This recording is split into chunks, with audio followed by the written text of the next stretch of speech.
As I live and breathe, Phan back on the program again, her third appearance. I think one more and you get a jacket. Phan, how you doing? What about a buckle? Oh no, you got to do 10 of the interviews to get a buckle, so you're not quite there yet. Okay. Well, it's great to see I'm you glad to be again. back. Yeah, I'm glad Yeah. to be back. Welcome to the 100 by 100 Club. My goodness, how you feeling about that? I'm feeling really good. It seemed like I was pushing to get to this done in the last year and a half. How long has this journey taken you to get here? My first one was in 2006. And, 2000. the initial years were like one a year, two a year. I mean, I ramped up each year. So it really took off kind of halfway through.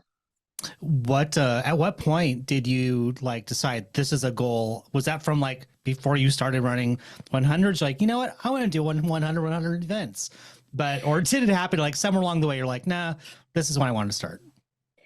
Well, actually, when I started running marathons, a friend of mine, Tony Philippi, who's part of the Marathon Maniacs, we talked to each other and made this goal of getting to 1,000 marathon or ultras in our lifetime, or 100 100s, whichever came first. And so I took that to heart. He's not really into hundreds, and he has a lot of marathons, but he that goal became pretty significant to me, and it's going to take me a long time to get 1,000. So I finally made it to the 100, and I mean I could stop there and say I reached that goal that we had, one of the goals that we had decided on, and just chill now, but I'll just keep going. Did you when you made that decision, my gosh, that was a long time ago to like, Yeah. and that's a big goal to like hit for yourself. Is it typical for you to like go after goals that seem larger than life? Or was that something that was completely out of just left field for you? Yeah, no, I think that was just, we were just kind of being silly. And yeah, I really, I guess, I'd done a few marathons and ultras, but it wasn't really, I didn't feel I had the capability of doing that. But as I progressed, it's like, maybe I can. And before I knew it, I was like at 70 100s, and it's like, well, I'm more than halfway there, so let's just And, keep going. and what was his name again? Tony Philippi. Yeah, so he's a race director around here. He has a lot of races in the Tacoma, Washington area. He's one of the original founders of the Marathon Maniacs, which is huge. And so he's still a good friend of mine. And so, it's fine. It's fun to remind him, remember that goal we made? What happened to you? Did he ever like reach out to you and say, "Hey, Phan, like I was just kind of joking when we when we made that"? No, I mean, I think we actually for real, because at that time the 1,000 was like, I was doing like 50 plus marathons a year, and I did that for 3 years and decided, that's like every weekend you're racing, and so it was so time consuming that I decided to stop doing that. But I was racking up those numbers very, very quickly, and I would sprinkle in 100-mile here and there, and so it seemed like I would never get to the hundreds, because they were just kind of extra on top of my marathon and 50K races. Yeah, yeah. What's your shoe budget like? Yeah. Oh, I wear them down to a nub sometimes. So um, I always look for kind of slightly used shoes that are discounted, enough to use for several Is that hundred miles. is that right? You like so Yeah. sometimes you don't buy new, you buy used because you know that Yeah. it's just not cost effective for you, or Yeah, I'll look on eBay and I'll look at the tread pictures and make sure that, all of the fabric is still intact and stuff like that. And so, yeah, I'll search for those and try to get as many deals as I can. no kidding. What's the cheapest, like what's the lowest cheapest price you ever paid for a pair of shoes before online? Um, well, I was buying raid lights, and I still have a few of those. Those are like $45 brand new, because they were like their, closeout brands, um, or models. And so, but like, I really, I really like Hoka ATRs. They just feel the best on my feet. And I think I look for like $60, plus or minus shipping. No But kidding. yeah, no, but I really, study those treads to make sure that, this is lightly worn. Right, right. Wow, that's really cool. Now my honey cannot listen to this episode because she go, Scotty, Phan is buying her shoes used, and guess what, bro? She ran 100 of these events. I think you'll be okay getting second hands. Yeah, I think because my stride and my impact is pretty light on these shoes. They tend to last a little longer because I'm not really running super fast. Even on like technical trails, I try to land as lightly as possible, and that just makes me more efficient. And Yeah, yeah. So, all right. So you recently did, I guess, on Monday, on the 14th, you won the 32-hour women's 32-hour hamster race over in Bellingham. Um, and so, congratulations on that. thanks. What was that day like for you, knowing that you were going to go for your 100th? And by the way, you had to finish it. So, like, how did that day unfold for you? Well, we knew it was going to be hot that weekend. Sunday, the second day was going to be hotter. So I always go out super slow. Like I'm walking in the first mile. And this is a very easy trail, very little elevation gain. But I just know that it takes me about 8 miles to warm up. If I start out too fast, I can burn things pretty quickly. And so um, most of my races these days are a lot of run walk, which allows me to really maintain my pace late in the race. So I was not looking at everybody else. Of course, always number one goal is to get to the 100 mile. And as you know, during the night, I do the best. So during the day, I just kind of take it easy, try to keep my heart rate down. And then at night, when it's cooler, I just go. And a lot of people were suffering and slowing down, and I just moved my way up the ranks. I wasn't looking at the tracker at all. It wasn't until probably close to 100 miles that Mikey let me know that I was in first, and then we just kind of kept an eye on the women around me or behind me, and it was like I was like, I'm so hot, and because the second day had already come and it was hot, and I was like, I hope I don't have to be out here that much longer. And unfortunately, these women had other plans, and so I had to be out there longer than I wanted. And fortunately, I also felt better as I got closer to the end. So that's nice. As when you know that you're running in first place, like, are you setting an intention there that to go out on your 100th, that you want to go out just as the best that you possibly can? Um, what? Oh, sorry. I thought he was shaking his head. So even though I was in the lead and I knew that they'd have to work harder to um, catch me, I did have some loops where I was really struggling, but I told myself, don't try to push yourself to stay ahead of these women, because I know in the past when I tried to up my game, I mentally and physically wear myself out, and then I really run into trouble. So I kind of force myself, you can still walk this section, don't run up this little hill that you were walking before, don't push it, because if you do, what's going to happen. You're going to end up cramping and sitting on the ground and seeing everybody pass you, like 20 people pass you, and you can't do anything, because that has happened to me before, where I was like, Yeah, it's terrible. that ego is something that's really tough to battle sometimes on the trail. Just not wanting to let that go and trying to force your mind over what your body's limitations are sometimes. Is that something that's always kind of been a struggle for you?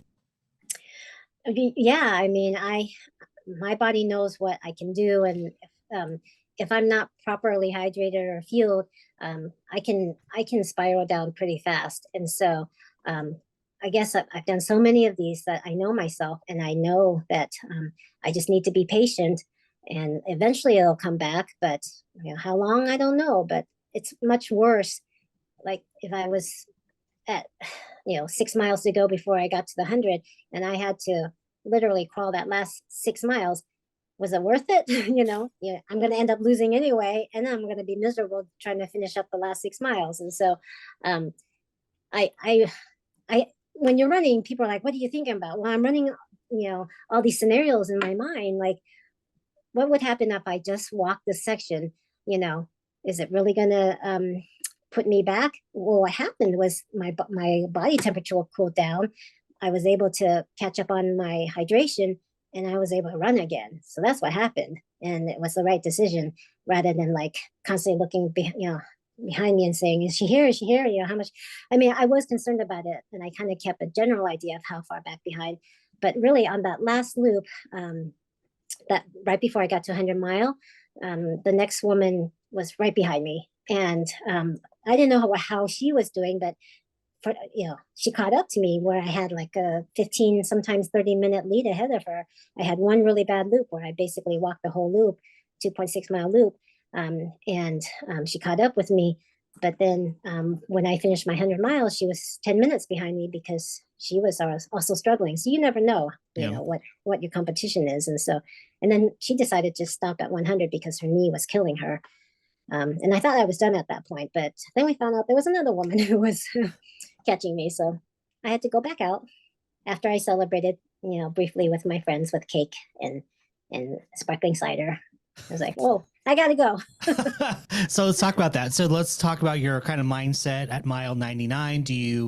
Can you recall what that was like for you, knowing you had one more mile to go to hit this goal? Yeah, well, I knew that there was going to be a celebration, and in my mind, I was like, I'm going to stop and celebrate with my friends. Everybody, put in a lot of effort to make this special for me. I'm not going to just blow through and say, "Hey, there's someone right behind me. I'm just going to keep going." I made an effort to sit down and laugh and enjoy the whole scene. So it's like 10 minutes later, everybody kind of had their cake, and that was when we found out there was one more lady behind, and who was on her last loop. So she was probably like 15 minutes behind me, and so I said to Mikey, "I'm going to go. I better go." And I guess her plan was to pass me, unbeknownst to me, while I was celebrating and take over. And she was rather disappointed that I decided to continue. So, How much longer did you have to go out for after your celebration was over?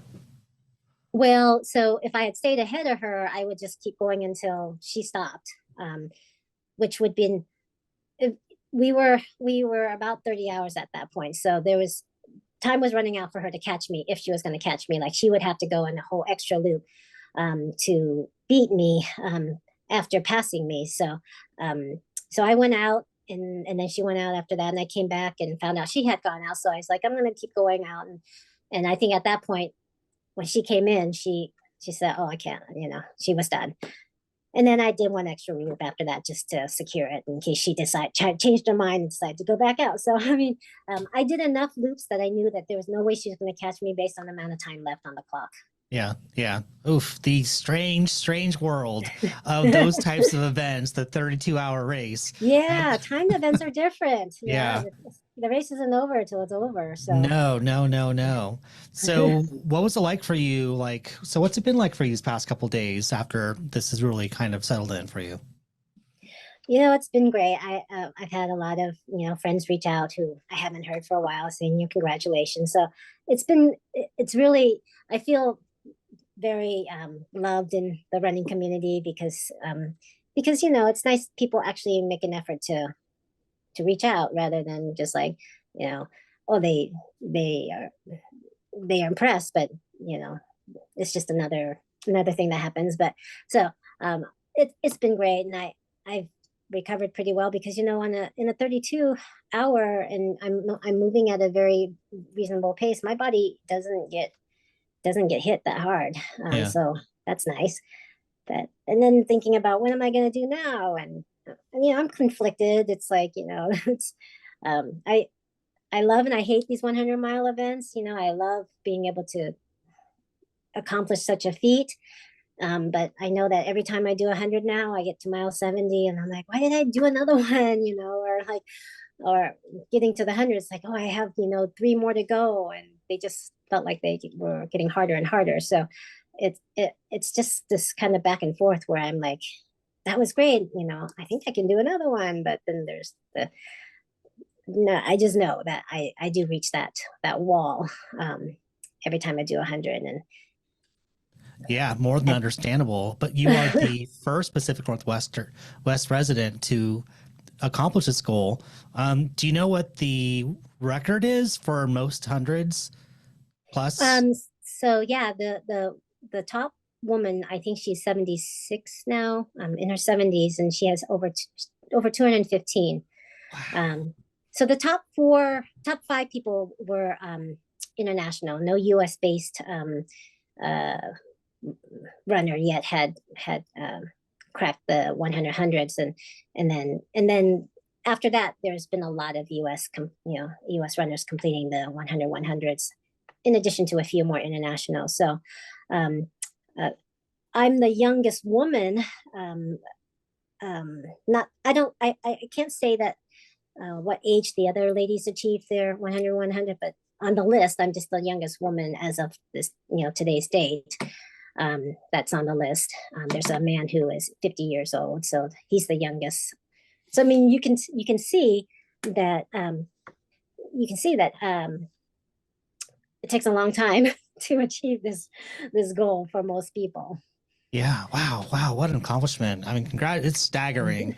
Just the amount of miles you put in and number of events you put in. If you go to her ultra sign up, which doesn't include all of her events, all of your events, you'll be death scrolling. You'll be just scrolling until you die. There are so many events on there, which is really, for me, it's a lot of fun to go and see where you've raced, the times you finished, the places you finished.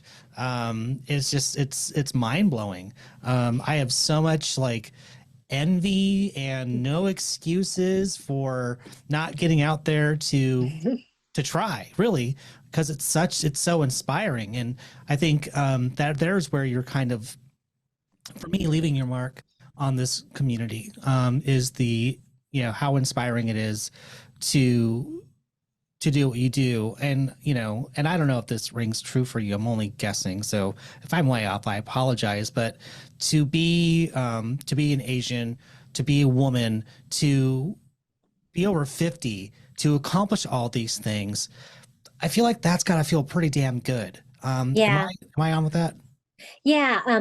There, my friend Yen Wing, she was, I believe, the first Asian to get to the 100 hundreds. We're good buddies. We see each other a lot at races. I think my mark on the 100 100s, and it's hard because they don't list everybody's 100 their actual races. I want to say that my list is unique in that I did a lot of trail 200 milers, multi days.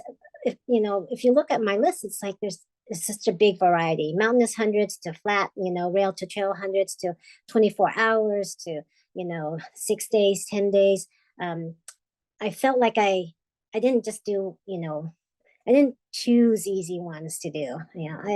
There were some major hard races there that, especially like the really long ones, like the 200s, only count as a 100. And so I mean, it's I feel like, I hope that is kind of like a mark that I've made in the 100 club. So according to ultra sign up, again, which does not convey all of your races, you're at, I can't even say this number, it's ridiculous. 391.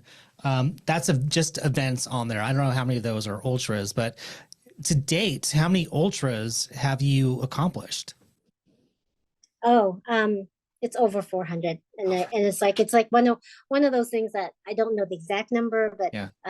it's over 400. I think I have under 200 marathons, and my total number right now is 624. So my ultras must be obviously like well into the 400 range. So, but yeah, I kind of like the idea that I have more ultras and marathons. So Wow. Wow. Zers.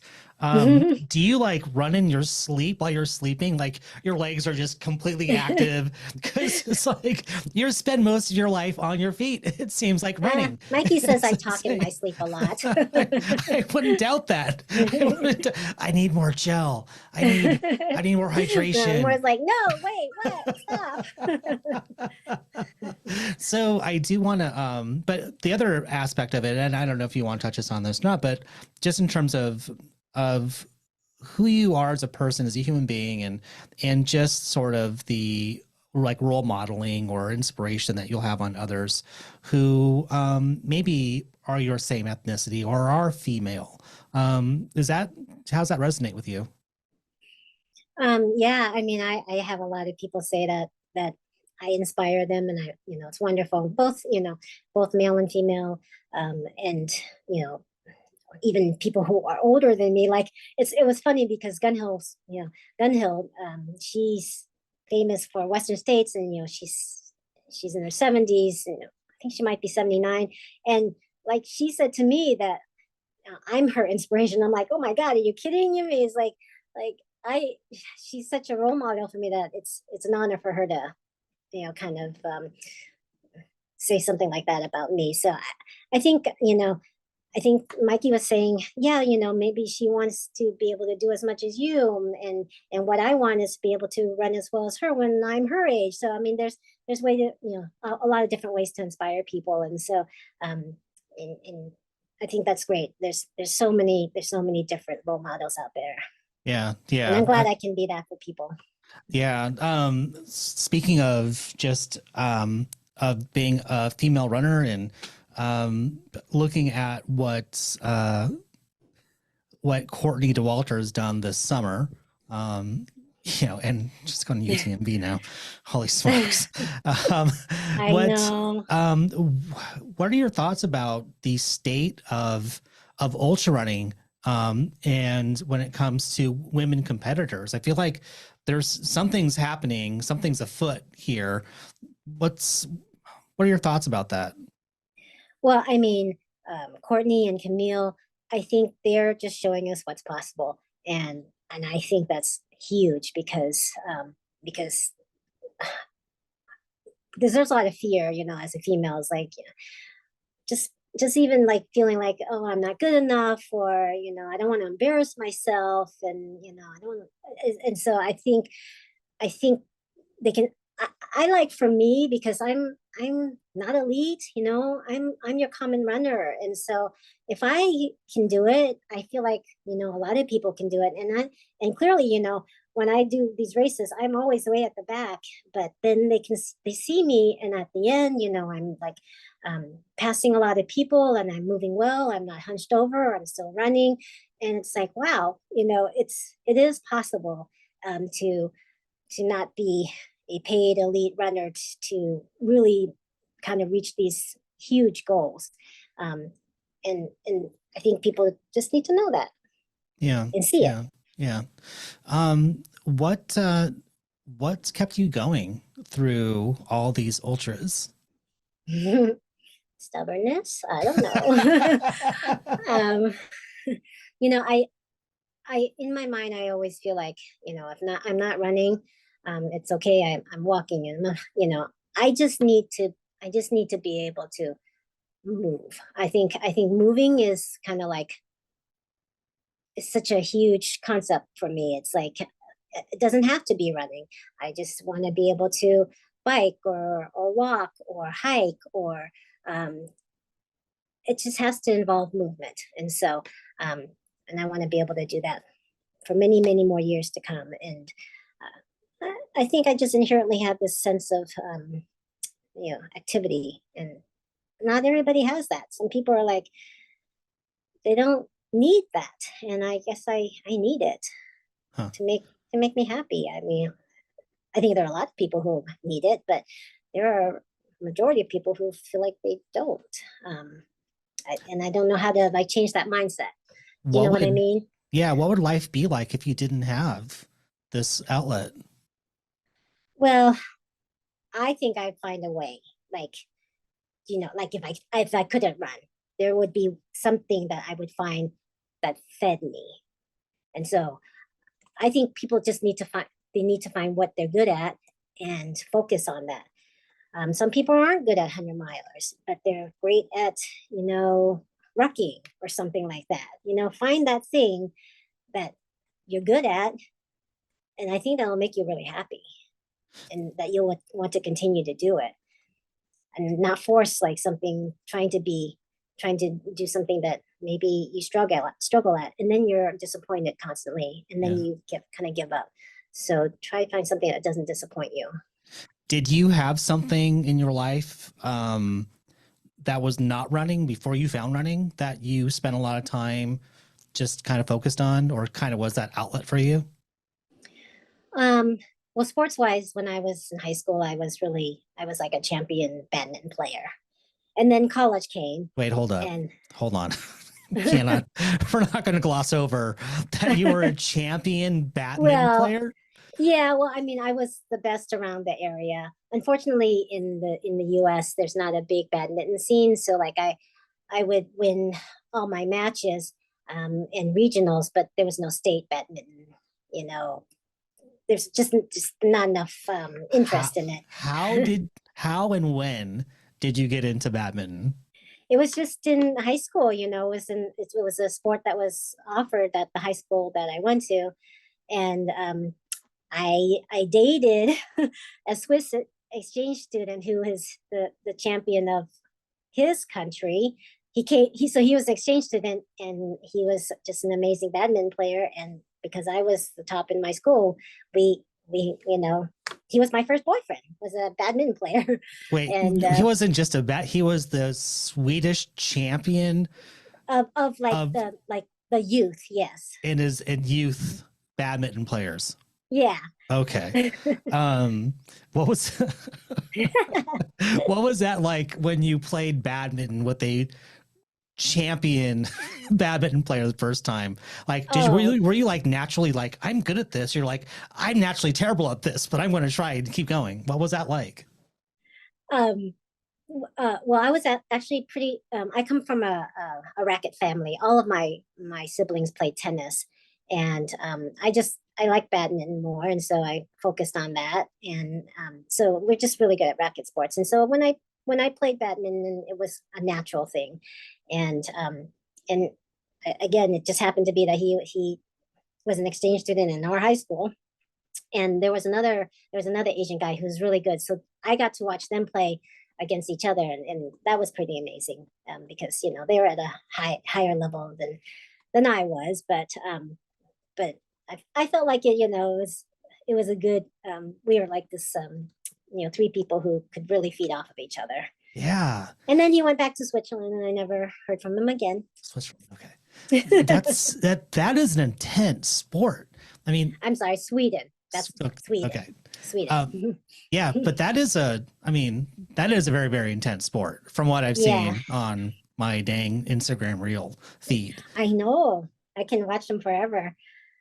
But then, college came, and I basically just put my nose in the book, and I would go to the gym maybe. And I really didn't have any more sports in my life until I went to physician assistant school. And I just really started running as a form of exercise because of the, college weight gain and such. And so, and so that's when I started running, was when I was in my late 20s.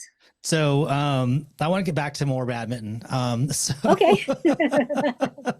So was that, I can't imagine that, like, if you're playing at such a high level, is it pretty difficult to find people at your same caliber to play against? I mean, yes, most people play like they're just gonna play. I'm at the family reunion. There's the badminton set. Let's just play.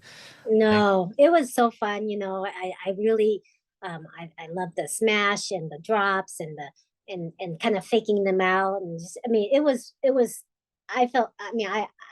pretty good. And I would just beat everybody. And so I don't know why. Probably because it's instilled in me that education was more important. But I didn't pursue badminton beyond high school. what does it take to be a good badminton player? What set you apart from others? Is there strategies? Because you could place the shuttle. Is it shuttlecock? Is that what it is? Yeah, Why in yeah. the hell do they call it a shuttlecock? Oh, I don't know. It's not important. I was just Because, curious. I've then you always can shorten wondered. it to cock and then it's just easy. And Oh, good. Good. I'm gonna go smash the cock. Not what I thought it was gonna be. Okay. So, but yeah, so what's the like, so what makes a yeah, good player? there's a lot of like faking out. Like, you go to like swing like you're gonna smash, but then you just dink it over, and they're like, they're not ready for that, and um they're out of position. But the good players are ready for anything. Like, they'll get back to the center after you do something so that they can take all corners. And even like the serves, it's also, you can fake someone out. Like, are you going to serve back in the back court, or are you going to just go right over the net, past that line that you have to hit to get an official serve. But it's fast. And I guess I moved pretty well in the court, and it was just kind of this eye hand coordination. It was great. I mean, it Wow. really made you feel like wow, this takes a lot of skill, and I got it, kind of thing. Yeah. Wow, that sounds super cool. Those like matches at those rallies that can go on for, it seems forever. And like Yep. it just Yeah. gets way, way more intense and more intense. Like what's Yeah. gonna happen? What's gonna happen? Like, and you'd think that there's like someone's got the winning shot, the kill shot, but nope. They find a way to just get some lift underneath it. It's Mm-hmm, incredible. mm-hmm. Yeah, and I only played singles when I was badminton. I didn't really do doubles, because you know how with varsity tennis and sports, the top people always are the single players, and then the less you know less, not less talented, but not as good at players tend to play the doubles, because that's where they're seated. So I didn't get to play doubles badminton, which Did I think is did even more you intense. did you ever like, did you like its close cousin ping pong? Like I have to imagine like the skill set, eye hand coordination is still like right there, right? It's a faster game. We did not have a ping pong club at our high Oh, it's school. too bad. It's too bad. You could have been the world champion at that too. I mean, you Oh, really could have. So, yeah. fast forwarding to, so you get into running. So, what was the evolution of you getting to running ultras? How did you get bitten by the bug? Well, I mean, again, I didn't really like running at first, because I was running with other people, and I get shin splints, and I was just like, I hate running. They're like, what is this flow that people are talking about? I never get there, because I'm just breathing so hard and it's uncomfortable. And so I didn't like running at all in the beginning, until I ran by myself. And then you can, progress appropriately, and not kill yourself, and not get injured. And after I did, a lot of marathons, I think, we've talked about this before, where I did like 53 marathons or more per year for 3 years in a row. So I really racked up my marathon numbers at very quickly. I just decided, what else is there? So I've just started to do ultras, and I initially ran with Scott McCoobie and his group in the Seattle running company. He had the trail running store in Seattle, and I joined their group and met a lot of local legends like William Emerson and Carol O'Hare, and of course Chrissy and Scott Jurek. And I don't know if I met them other than maybe at events, but I started running in that Saturday morning group, and it was like, have you tried this race? I mean, my first trail run, just like a training run with them. It's a very popular loop. It's like a 16-mile loop, but then at the end you have to run 2 miles on the road, and to get back to the car, because it's a loop. And so I remember after doing 16 miles, we still had that 2 miles up to the car, and the van. They were coming down. The people who had finished it before were coming down. I'm like, oh, good, here they are. I can get a ride back to my car. And I was like, hi, and they're like, good job, keep going. And I'm like, you're not gonna. Yeah, I was like, I was so new. It's like, I'm not gonna get a ride back to my car. Oh my god, It's like, so that was my first introduction to like, trail runners are really tough. Yeah. You just you can make it. just have to know that you can. And I learned a lot from that group, so much. I should say, I mean, running with Chrissy Mail and Scott Jurek. I mean, did you have any sense of who Scott Jurek was at that point in his running career? Yeah, I mean, I don't know if I did run with him, I probably just saw him at the beginning of the group runs, As because everybody does. The people that I had most contact were with, like, William Emerson and Carol Hare. I remember Carol said that we did the 16-mile run, and she told me that she had done another 16-mile run the day before, and I kind of looked at her like, "What do you mean you you ran yesterday?" And that's the world ultra running, but I had no clue that that was possible. And so, Yeah. and now people hear about what I do, and they're like, "Wait a minute, did you say?" And so, when you're new to ultra running, you get all these revelations, like, wow, it's possible that these things can be done. But and I distinctly remember that moment where Carol said, "Yeah, I ran yesterday," and like, "Are you kidding me?" Yeah. Yeah. it's It's fun to think about. Yeah, I love asking this question about getting into your ultra running time machine. Right now, you just jump in there, and it takes you back 400 plus ultra events into your past, and you're at the start line, and you see yourself there, and you say, "Hey, Vaughn, I'm Vaughn. I'm from the future. You're going to run over 400 ultras. What would your, past self say to that, to future self?"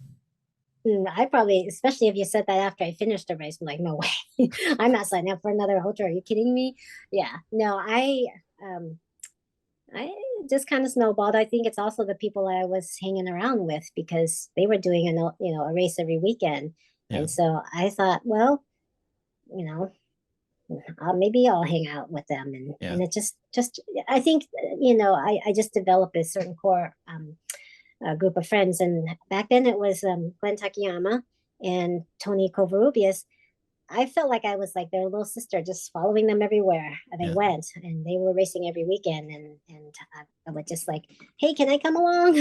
Yeah. And so I just love those memories, because these are people who everybody knows, and to me they're my role models. Yeah. Yeah. How has the ultra running scene changed from your point of view over over your career running, and it's a career, pros and cons, goods and bads, Yeah. Well, the age is definitely lower. I mean, there's a lot younger people getting into it than before. I do miss the grassroots type events, where there's very little support, whether it's aid stations or swag, or the cost of the race. All these things have changed so much, and for me, because I've been in it a long time, I've seen the gradual change, rather than, if I had done a race a long time ago and then took a break off and then I started up again, it'd be like, "Oh my God, really? He has 50K costs now $120. Where'd that come from?" And so I've seen the gradual change, and maybe reluctantly accepted it, but I still do seek out races that are still grassroots as much as possible. And for the last 2 years, except for maybe a few of my really special races, I won't go to one if I feel like I don't think I want to spend that much for that race. Except so I still I get really nostalgic, and I still kind of want to stay as much as possible close to the grassroots as possible. I have to imagine which is what Hamster is to me. Yeah. That's a really grassroots race. So I have to imagine that you've run a lot of the different ultra events in the Pacific Northwest. You've run a lot of them, and to say the very least. So, for most folks who come and run at their first 50K, usually their first foray into ultra running, it's usually a larger event because they want to go for the vibe, the atmosphere, just to lots of people are doing it, so that feels really good. They want to get the support that they know they're going to need and have this experience. And that's a larger event, which is way different from sort of the grassroots down home sort of events that you're talking about. So when I say grassroots 50K in the Pacific Northwest, are there any races that immediately pop to your mind that you would recommend for anyone looking to run their first ultra, or when they're one of their first ultras at least? Well, I mean, the one that pops in my head is a tiger fat ass, but it's fat ass, so there's no fee. They do mark the course, That and might be too so grassroots. That's too okay. grassroots. Are you talking about like one that you can find on Ultra Sign Up or something like that? Sure. Yeah. Yeah. Well, I actually, that's a really hard one. I mean, locally around here, the Ollie Trail Runners from Olympia, they put on some great races on at Capitol Peak, 50K, 50 mile, and they're really great runs, and doable. They don't have like they're not super technical. They're kind of runnable trails, and a decent amount of people go to them. So there's plenty of people to feel like if you run into trouble, there are people to help you out on the trail. So Yeah. I would say something like that. James Varner puts on some great races. His races, I feel like there's less people who participate in his races now than there used to be, because there's more races available, and so you kind of have to pick and choose. And so I feel his races are very like close knit, because he's got a good following, but also now that the numbers are kind of down. And is that rain shadow running? Yeah. Oh man. So Yeah. I would say that, if you are new to trail running, look at his races, because you're going to find something that you can do and you'll like. And the post race vibe is always amazing. Yeah. I still need to get my slow butt up there to run one of those events. I was supposed to do Orcas Island a few years ago. I didn't make it. But that's a hard one. That's a hard 50K. Yeah. Well, I still need to say that I got one of his done. And if you don't know James, I mean, you got to check him out. He's such a great human being. And it's like, much like you, it's just so wonderful to have someone like him among our midst who have this sort of institutional knowledge about what ultra running is, the purity of it, and trying to keep its roots tied to what it should be. Not to say that ultra running events can't be a huge spectacle. It has its place. It just does. There's something for everybody, but if you really kind of want to get back to it, those true-hearted ultra events, I mean, you can't go wrong with one of his for sure. Yeah. And he also was one of the founders of the Capitol Peak runs. So he's been in it. He was in it well before he founded Rain Shadow Running. So he's been in it for a long time. Yeah. So getting back to your amazing accomplishment here, and just the drumbeat of how often that you're running, what do you think attributes to your ability to sustain a healthy body, healthy mindset, to keep going? Because I have to imagine that'd be a huge hurdle for a lot of people to be able to get back out there and do anything remotely close to what you're doing, but just to keep that consistency up. Well, I think back when I was like working full time, I didn't run during the week. I would just work, and then on the weekends I would race. So I never really tried to kill myself to train during the week. Now when I'm working part time or per diem, I do a little bit more during the week, but I also give myself plenty of rest. And I think people feel that they have to do a certain type of schedule when they train, and because it used to be like back-to-back long runs, and there were these things that people say this is what you have to do to be successful, like at a 100-mile race. And I think it's not a one size fits all, which is what it seemed like it was. That's how people are training, was like, well, this is what you need to do. But I really don't believe that that's, and I think Camille Herron actually, she posted on Facebook, like, she's like, these really long back-to-back runs are not necessary. And I mean, I had felt that for a long time, but I'm glad she finally said it, because you can really run into injury and overuse syndrome, or whatever they call it now, or REDS, relative energy deficiency syndrome, all these things that, just because you're like, feel like that has to be done. Just listen to your body and give yourself that rest day when you need it. And now coaches are kind of preaching that now. It's like, if you don't feel like today's a good day to do this, then do something a little different. Yeah. Try to follow a certain kind of regimen, that if the coaches, like, you try to reach these things, but if you're not there, don't try to force it. And so I'm really more into, like, train for the race that you're doing. So, like, Hamster is really pretty flat, very, very little elevation gain. So I'm not going to go out there and do, these big Pacific Northwest hikes and runs. I'm gonna be doing these very gentle rolling trails, and walking, running them, because that's what I know I'm going to be doing during the race. And then for Cascade, I try to get out and do more hills. One of my best examples, when the year that I won Bigfoot, I had done Bigfoot twice already. In the third year, I decided I need to train very specific for Bigfoot. So I would just do like an 8-mile mountainous course on Saturday, and do another 8-mile mountainous course on Sunday. But those weren't like 30-mile runs and followed by another 30-mile run. It was a 10-mile run followed by another 10-mile run. But it was lots of hills, up and down, quad strengthening. So trail specific training, I think, is what if I were to tell somebody, how should I train with this for this race? Well, don't do flat stuff if you're going to do a mountainous run. And it seems obvious, but people still do it because, like, well, this is all the time I have after work, is to do the 7-mile run at a trail that's by my home. So maybe just try to schedule those mountainous runs as much as you can, and mimic what you're going to do in racing. Yeah.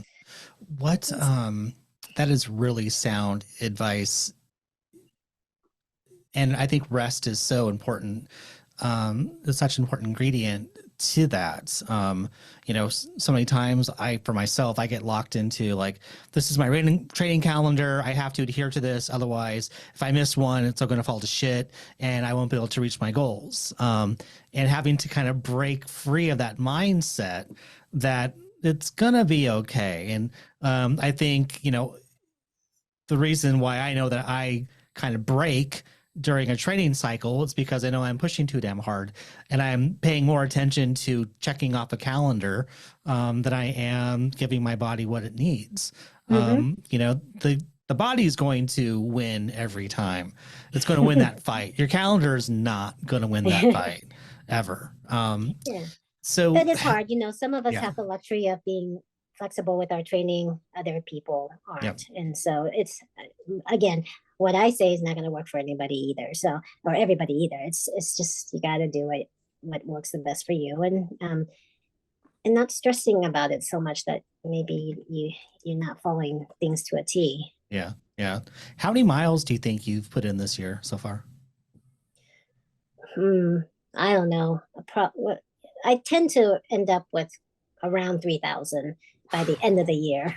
But maybe this year might not be as much. There was I think the year that COVID happened, I put in a lot of miles because there's like nothing else to do. But but yeah, like but I do keep this like an Excel sheet or Google Sheets, and I have raced 30,000 miles, and then there's some numbers out there that were incredible. Like, I think Camille reached 100,000 miles of total miles, but my total miles is like, 50-some thousand. But just racing alone, I've reached 30,000 miles. So that's kind of cool. I feel like it's such a good opportunity to talk with you because it's hard to match your experience and all the the places you've run, the things you've seen, the people you've met, the highs, the lows. I have to imagine when looking back into that kind of that history book, it's full of amazing and really difficult challenges. So kind of flipping through those pages, can you recall any experiences that kind of come to mind, like, I can't even believe that happened?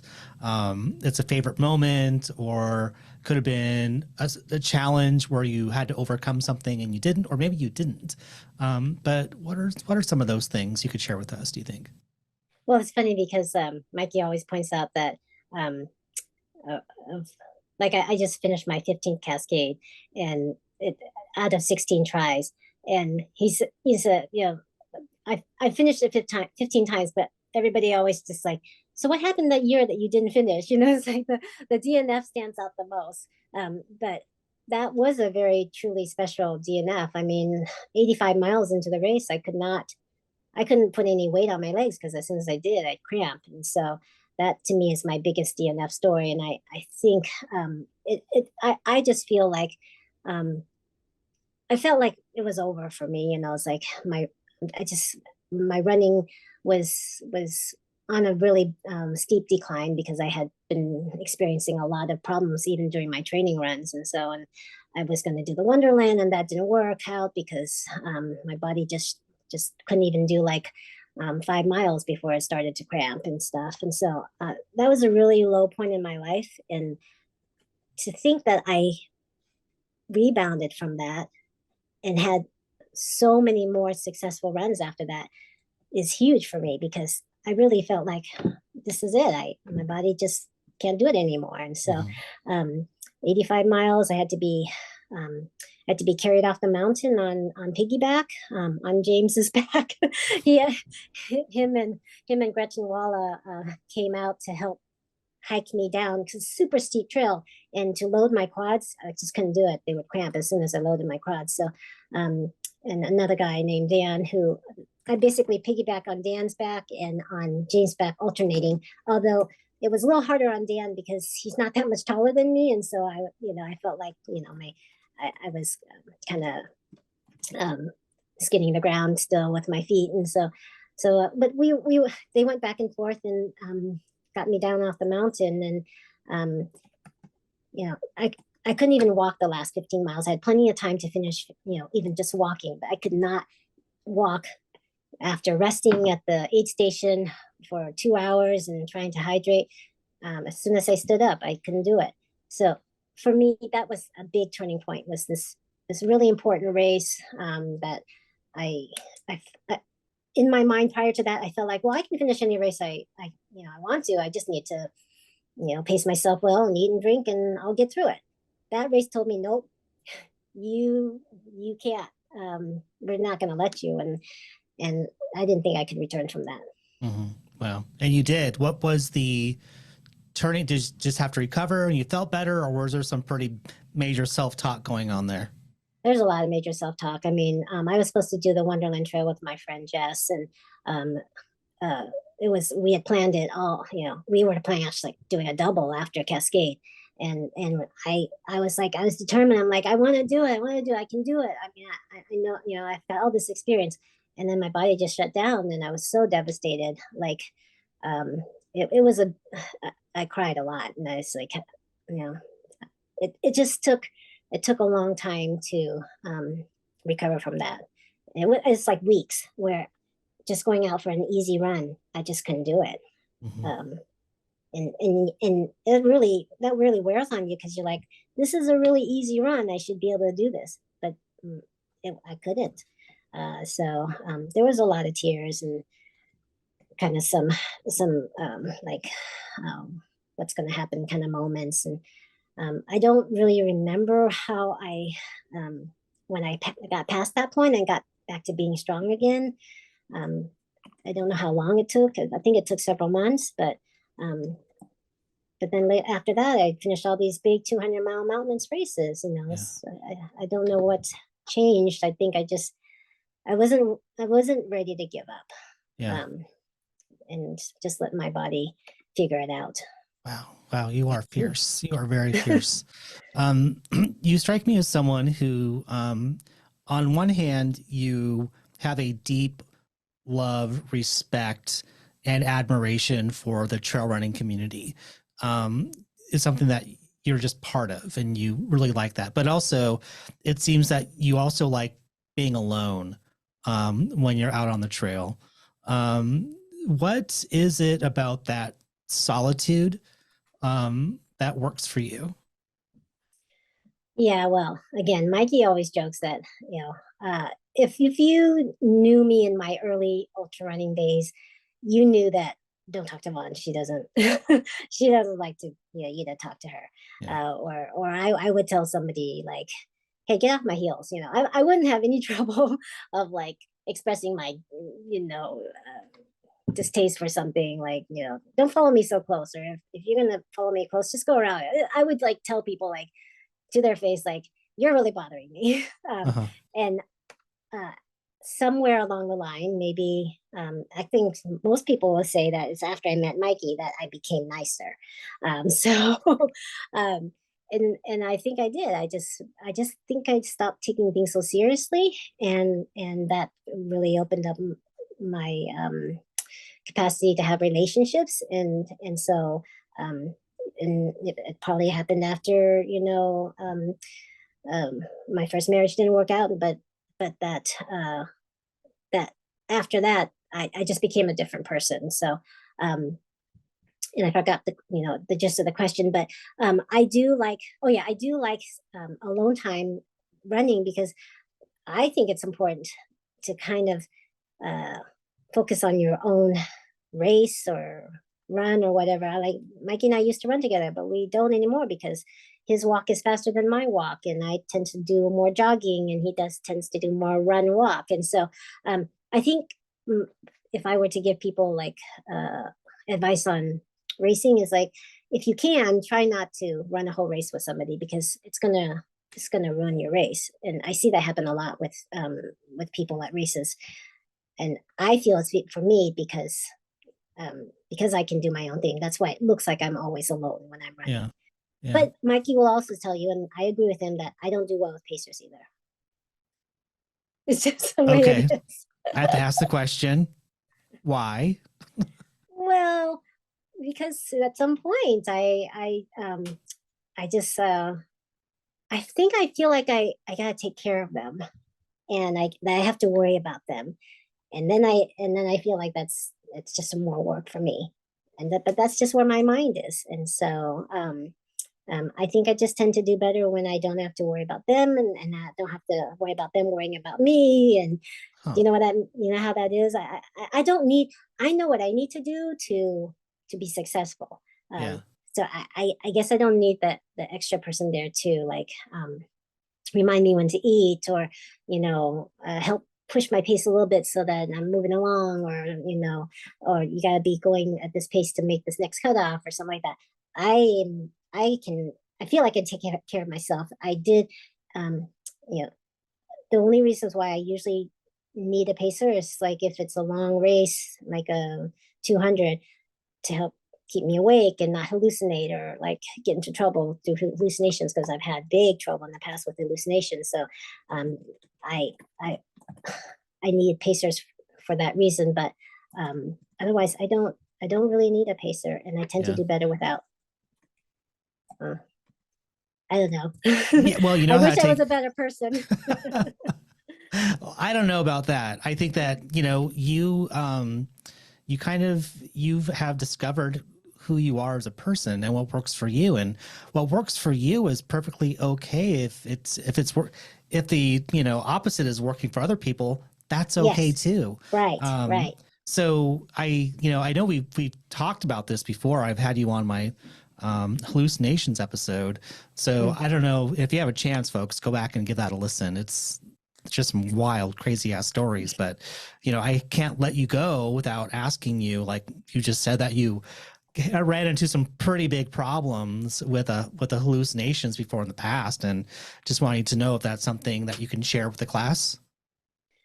Well, you mean like just a quick summary of what I had, Oh, what happened just to me? you can just tell us. Yeah, gives a Yeah. story that where Well, you thought, I'm in trouble. This is what happened.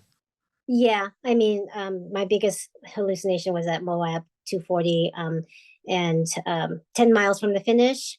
I was out of my mind. I just I couldn't focus. I didn't know which direction to go because it's when you're running on the mesa, finishing up Moab, it's really hard to kind of see the trail because it's just like one big open space, and I had Yeah. trouble finding the next marker. And And what time of day was this? this was the I want to say it was the fourth night, I believe, and it was after sunset. I started to really have trouble, and I knew I was having trouble. You know, I usually start with this auditory hallucinations and imagining my sister running next to me or something like that. And so I knew it was time to sleep. I tried to sleep at the last aid station night, so I couldn't, but I couldn't. So I decided, well, I'm just going to keep moving. Well, that was a mistake because it was getting dark and fourth night, and it's just really bad to be by yourself.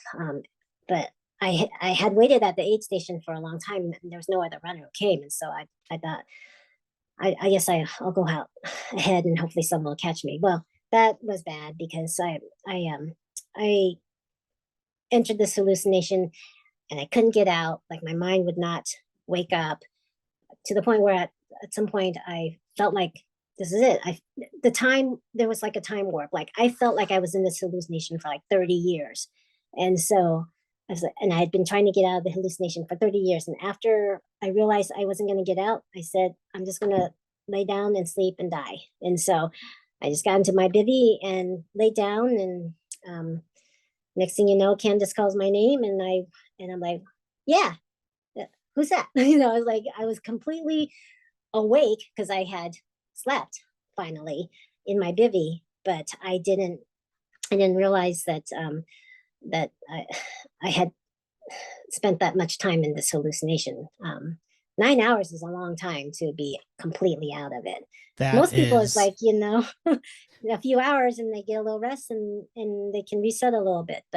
Um, but it felt like a long time because it was a long time, but it felt more like 30 years than 9 hours. wow. It's like that movie Inception, where like just a few minutes feels like decades to Yeah. somebody. What a crazy, wild experience that must have been. Were you close to, you're on a mesa, so you're up, you're elevated. Are Mm-hmm. you like close to an edge of the Oh yeah. mesa? Yeah, I do remember walking to the edge because below is the Colorado River. It's like a just straight down drop, and Holy shit. I had gotten to that edge, and I was like, this doesn't seem right. So I backed away, and so that was good. And then when I laid down on my bivy to sleep, I must have gotten a little off trail and behind some of those desert bushes. So nobody saw me as they passed me during the day. It wasn't until Candace, was following where my spot was that she located me, which was amazing because I think I was laying on my pack, which had my spot on it. So there was enough transmission that she was like right on top of me when she called my name. And but again, I was like a little hidden from her view because of bushes. And and I had tossed my I'd thrown away my flashlights, and so that was really bad at night. That's That really not a good that idea. intensifies the Yeah. hallucinations because there's no light reference. And so I just remember seeing the stars. They were like moving like little neutrons. You know, it was like they were moving around in the sky. It was like there were so many things that were happening that I couldn't, like, I was like, this is not real. This is not really happening. But I still couldn't get out of the hallucination. So I mean, it took me a long time. I was very, very emotional for like a month after it because every time I thought about it, I thought, well, I could have died. And so it just kind of triggered this, this feeling, and then I'd be like crying, and it took me about a month to like talk about it and not start crying. So Yeah, that's what happened. I can tell that it's a difficult story for you even now to relay this. Hmm. I mean, it's such a cautionary tale for folks so that, if you are experiencing a hallucination, your mind, your body's tired, just rest. Or Just, wait for someone to or come. yeah, just take it. Just take a minute, take a beat. Hmm. Any one of those things. And yeah, good on. And Candace, by the way, is the race organizer, Candace Hmm. Bird, who probably saw that you weren't moving.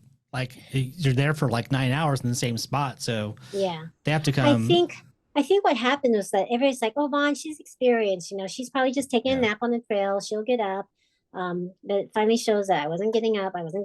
And I think there was another runner who was in trouble, and so Candace came from the finish towards me, and then Riley came from the last from the Porcupine aid station in the other direction, and I think he might have picked up the other runner, and Candace, got to me first. So there were a couple of us that were in trouble.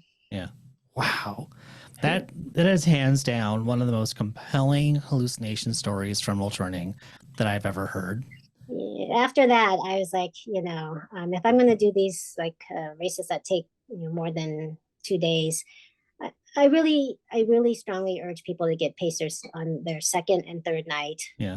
Yeah. and of course fourth if that's where you're at. But it's pretty scary stuff. That I mean, I've heard of people who don't even recognize their own husband or something like Yeah. that Yeah. when they're in that state, and so that your mind is. So there's some crazy stuff that can go on. Yeah, and again, give that episode a listen. Vaughn, she does share that story with some other details, and we actually kind of get into the science of that, of what's happening in your brain with hallucinations. Vaughn, thank you so much for sharing your time with me. I have one last question for you, which is, if I'm coming up to your neck of the woods in the Pacific Northwest, here in the state of Washington, Uh-huh. and you're going to take me out for a trail run, which trail are you going to take me out on? Oh shoot. Um, well, I guess because I live so close to Mount Rainier, I'd probably take you on one of those loops around there. I mean, I love seeing Mount Rainier up close. So there's a loop called the Northern Loop. It's a 40-mile loop, and it's spectacular. Or Spray Park. I probably have to take you to Mount Rainier. Okay, I I've mean, we never have some been. nice trails. We have some nice trails in the Cascades, Yeah. but there's nothing like being right up against the mountain. Well, I've never been there, and as I've been in touch with your beloved Mikey, that we're getting our van converted. He's working. Yeah. He's sending me some artwork that I cannot Oh wait to yeah, it share with looks folks. great. Oh my gosh, I cannot wait to see it. And yeah, so hopefully we'll have to do like a van excursion together up there, and do a meetup. I think that'd be pretty sweet. Oh yeah, for sure. Yeah, Yeah. just give us the date and we'll make it happen. Oh, I can't wait. Oh my gosh. Vaughn, thank you so much for your time. Congratulations on hitting such just a staggering accomplishment. And I know, enjoy the moment. I cannot wait to see And what I you have just lined want to up say next. that, yeah, I just want to say that the group that I joined, this 100-100 Club, there's some amazing people in it. Sometimes I wonder, like what makes me so special compared to them. But everybody's so supportive, and I've had a lot of people from that club reach out to me and say welcome to the club. But the people in this group, they're also amazing, and so I just want to give them kudos. Done, done, done, done. We'll be sure to include your Instagram handle on this episode description so folks can give you follow. And by the way, I can't let you go without you letting us know that your nickname is Pigtails for obvious reasons if you're watching the podcast. And you've got a race named after yourself, Pigtails. Can you let folks know what that is, when it is, and where it is? Yeah, well, I started the first 200-mile in Washington State, or probably maybe on the West Coast, and it's usually over the Memorial Day weekend. So it starts on the Thursday and goes through Sunday, right before the Memorial Monday. It used to just have the 200, 150, and 100, but he's added a 100K and a 50K. So if you want to go out there and try a shorter distance, it's a 10-mile loop around the watershed. Feels like you're running around a prison yard because you're just following a fence around the whole watershed. And it's not technical, and it's in May, so weather's usually good. So and it's probably one of the cheapest 200-mile races you'll find around. Fantastic. We'll include a link there too. Vaughn, thank you so much for your time. We appreciate it. Thanks, Scotty. You have a good one. We'll see you I will. soon. You got it.